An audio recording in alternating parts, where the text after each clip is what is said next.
We talk a lot on my channel about preparing for retirement and taking full advantage of the youth of our senior years. But how do we actually get there? How do we build our nest egg so when it's our turn, we have the assets we need to fund our retirement? And in today's video, I'm going to share with you strategies that you need to know based on your annual income level. How much are you making, and what strategies should you be deploying now to make sure you're in as good of a situation as possible to retire? So we're going to talk about 3 different annual income levels. We're going to talk about $50,000 a year, $75,000, and $100,000.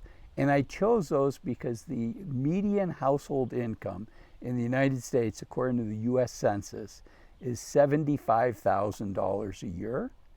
And Pew Research defines the middle class as 2/3 to 2 times the median household income. So that would be $50,000 to $150,000. But let's start with $50,000 and we'll end with $100,000 a year, the types of things that you should do. So let's start with $50,000 a year. And the reality is, if you're making $50,000 a year, your after-tax take-home pay is probably $40,000 a year. And so it doesn't give you a lot of wiggle room with today's rent cost, mortgage costs. You don't have a lot of wiggle room for extras. So we need to be sure that we're doing things right, and we want to be building our foundation. So the first thing is, do not get caught up in high interest debt. Really, for most of us, that's going to be credit card debt or buy now, pay later, which is becoming very, very popular, but unfortunately can get pretty expensive pretty quickly. So the first thing is just living within your means and not getting caught up into, well, I can finance it so I can afford it today. Really think about what are the things that are going to bring you joy in your life and focus on that. I also want you to be prepared for emergencies. And that's why an emergency fund is so important. And for most of us, we want to have at least 1 month of living expenses in an emergency fund at a local bank that's unfortunately probably not earning much, but at least it's there if we have an emergency so we don't have to put it on our credit card. 2/3 of Americans say that they could not pay a $1,000 unexpected bill, like a car breaking down or unexpected medical bill. They couldn't pay that out of their current savings. And I don't want that to be you, because for many people, that's how you start on this cycle of credit card debt, high interest debt, which, boy, paying 20-25% in interest or more, when your take-home pay is $4,000 a month, that can be an extra $100 or more in interest. And I want you to have that $100 a month. I don't want the credit card companies to have that. So first thing is to have an emergency fund. The next thing I would suggest doing is investing in yourself. What can you do to skill up in order to make more money? At $50,000 a year, that's about $25 an hour, assuming that you're working 2,000 hours a year. So what could you do to take that $25 an hour and start making $30 an hour or $35 an hour? And think about certifications. I'm not talking necessarily about going back to school and investing a lot of time and money and skilling up that way. I'm not talking about a 4-year commitment on time. I'm talking about certifications or different skill sets that you could do either for your full-time job or potentially for a side hustle. A little less than half of Americans report having a side hustle, and the average side hustle is making people an extra $10,000 a year, which is, if you're making $50,000 a year, is an extra 20%. So investing in yourself is the first thing. The next thing I want you thinking about is, if your company offers a 401k, think about up into the company match. Oftentimes companies, for the first 2% you put into a 401k, maybe 5%, maybe even more, they'll match that money. And that is a 100% return that's guaranteed. And there's no other place that I know that you can get that kind of return. Now, admittedly, many companies have a vesting schedule. You don't get access to the company's money until you've been at the company for 2, 3, 4, maybe even 5 years or more. So know what the vesting schedule is. If you know you're going to be leaving in 2 years, then that's less important. And if putting money into your company's 401k isn't a match because you know you're going to be leaving before it vests, then probably an IRA. And depending on your tax rate, a lot of people would say put it into a Roth IRA. But if you're in a low tax bracket, if you're paying 10 or 12% federal income tax, it might make sense for you to look at putting your money into paying that Roth at the low tax rate, and hopefully down the road as that grows, hopefully later in life you're at a higher tax bracket. So you're paying the tax now, yes, but hopefully you benefit from that down the road. Okay, so that's $50,000. Now what about $75,000, which is the median household income? And at that level, the average person after taxes is bringing home about $55,000 a year. And many of the strategies for somebody making $50,000 is going to be similar for somebody making $75,000. And that is, job number one is to avoid high interest debt. If you do have high interest debt in both the 50,000 in both the 50,000 and the 75,000 category, paying off that high interest debt is important. And there's two strategies made famous by Dave Ramsey. He calls it the snowball effect and the avalanche effect. And one is paying off your smallest credit card balances first. And Dave Ramsey would argue that feels good, paying down that credit card debt. And that feeling good is a positive and is going to encourage you to pay off more debt. And I think there's a lot of truth to that. But I also think there's a lot to be said for paying off the most expensive debt. So if most of your debt is at 25 or 30%, and you have a small credit card debt that's at 10%, I'd be tempted to pay off the 20-25% first. Dave Ramsey would argue with me on this, but either way, start paying off that high interest debt, because again, you can easily be paying $100 to $300 a month in interest, and I want you to have that money, not the credit card company. Again, another thing to do at this is continuing to skill up. Are there things that you could do to make more money at work? Are there certifications? Are there courses? Maybe your company would pay for these. Are there new opportunities that you could get at work by volunteering to do some training, by taking on new responsibilities, and also a side hustle?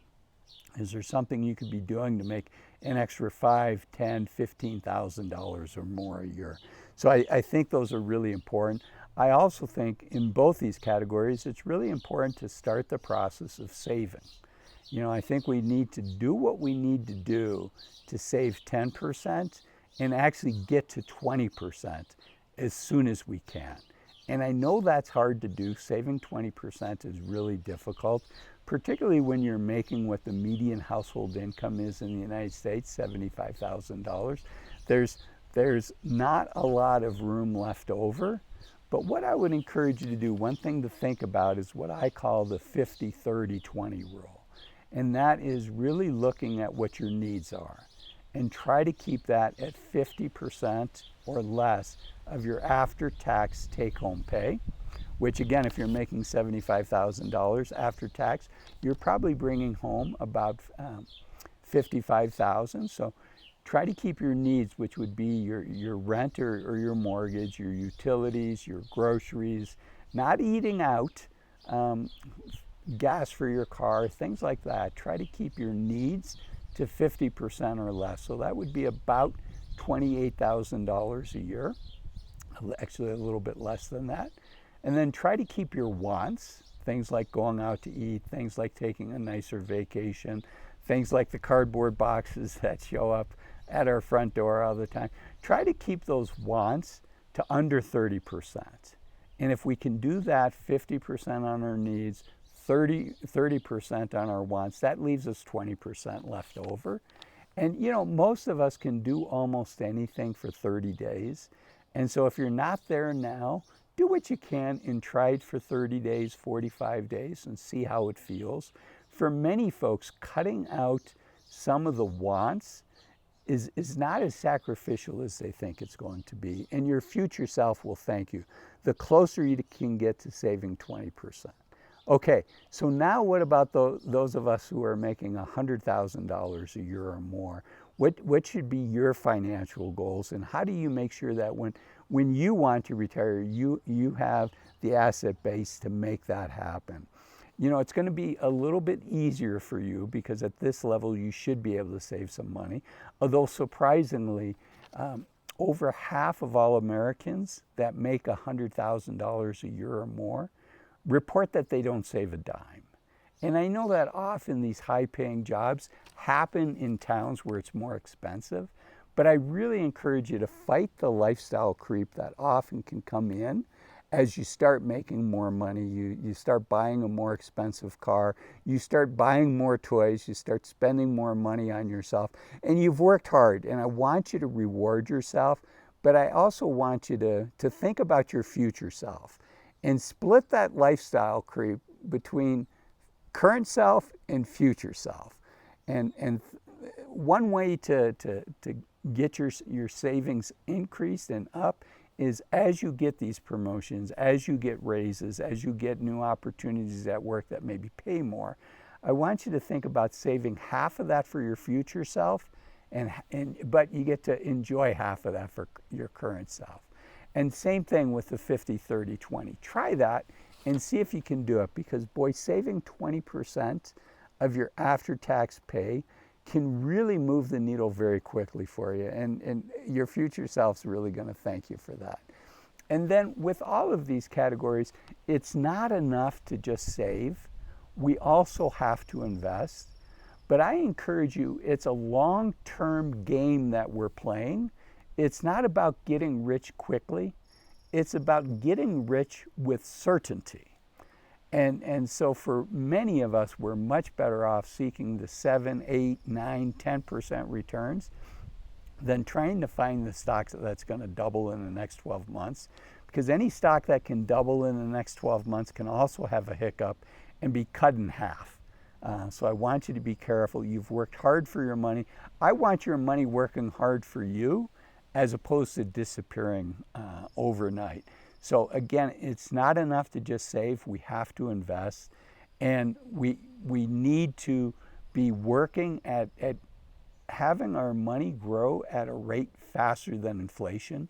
So compounding is working for us as opposed to against us. You know, that warm, cozy feeling that we get with the money that's in our local bank account that's FDIC insured. And there's a place for that. That's for your emergency money.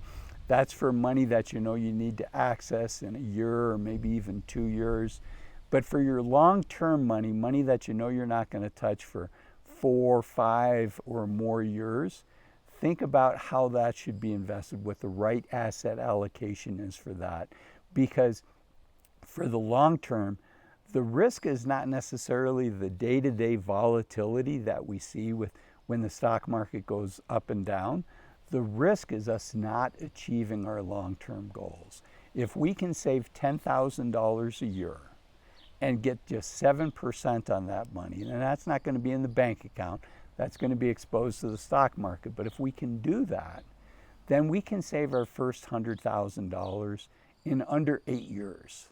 And once we have that first $100,000, then our money starts working harder for us than we can work for it, right? That first $100,000, about 80% of that money is going to be the money that you've put in, and only 20% of that is going to be your money working hard for you. But once you have that first $100,000, then those numbers start to compound very quickly. So that's how to do it by income level. And speaking of income level, I think many of us would find it interesting to see what is the average retiree have an income in the United States. And that's why I made this video here. Thanks for watching this one, and I'll see you in there. Bye-bye.